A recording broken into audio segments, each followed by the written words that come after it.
Hello, I'm Jasmine, a student at UNC Charlotte, and I'll be talking about the RAF Museum.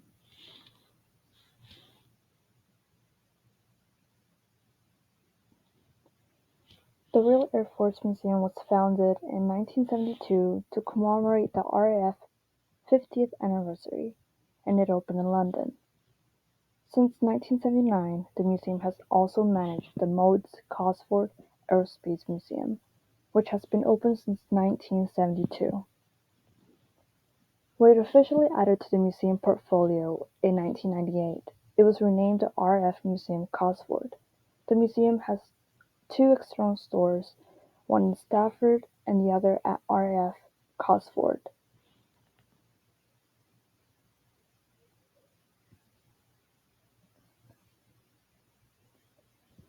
The Royal Air Force Museum is a registered charity, a government non-departmental public body, and a national museum.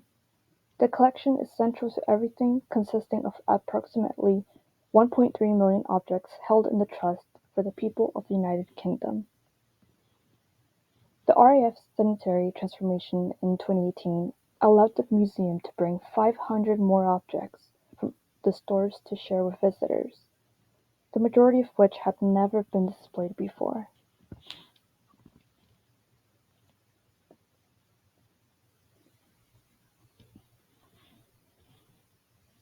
In 1962, the Air Force Board established a committee to advise the board on historical and museum matters, chaired by the Marshal of the Royal Air Force Sir Dermot Boyle. The committee's deliberations resulted in the recommendation to establish a Royal Air Force Museum. A board of trustees was formed to oversee the museum's operations, with Sir Dermot Boyle serving as chairman and Dr. John Tanner, a member of the RAF College Cranwell staff, as director.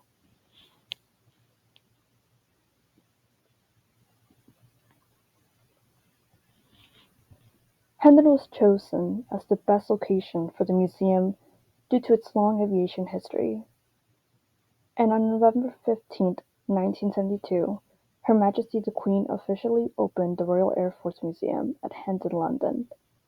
When it first opened, Hendon's hangars housed approximately 36 aircrafts.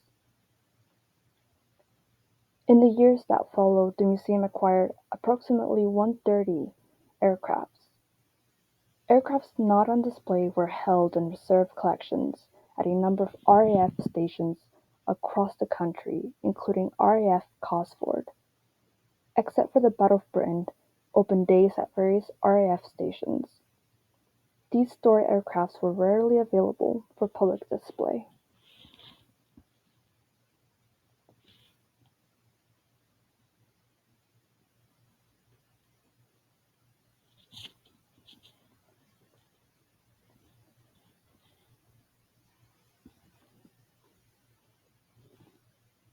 From 1939 to 1945, the British home front was the closest in connection with the air war. In the summer of 1940, Fighter Command fought the Battle of Britain in full view of the residents of southern English villages and London suburbs. During the remaining 5 years of the war, British civilians went to bed to the sound of hundreds of RAF bombers' engines roaring as they flew nightly missions to the continent.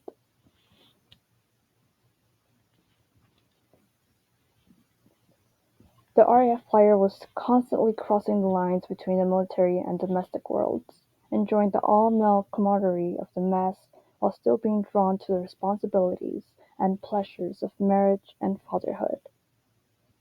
Even non-married flyers were drawn to their youth, heroic deeds and the allure of their grey-blue uniforms. Because the RAF was a truly multinational service, it is an especially good place to investigate the relationship between war and national identity.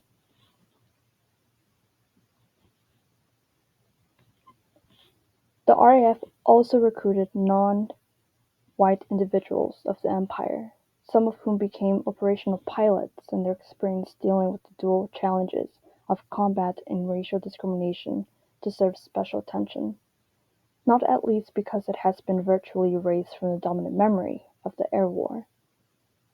Despite the RAF's wartime expansion, its flying personnel remained an elite group.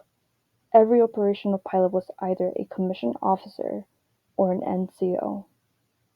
The wartime RAF also had some distinguishing characteristics, most notably its relatively lax discipline, rampant individualism, ostensible cosmopolitanism, frequent access to women and families, and proportionally high death rates.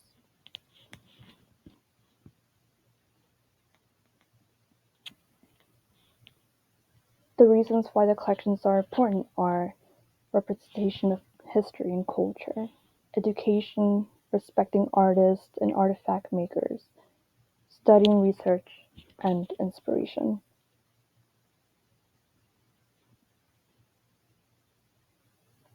The important reasons for the Royal Air Force Museums are variety and diversity, collection renewal, exploration of specific themes, education, and innovation and creativity.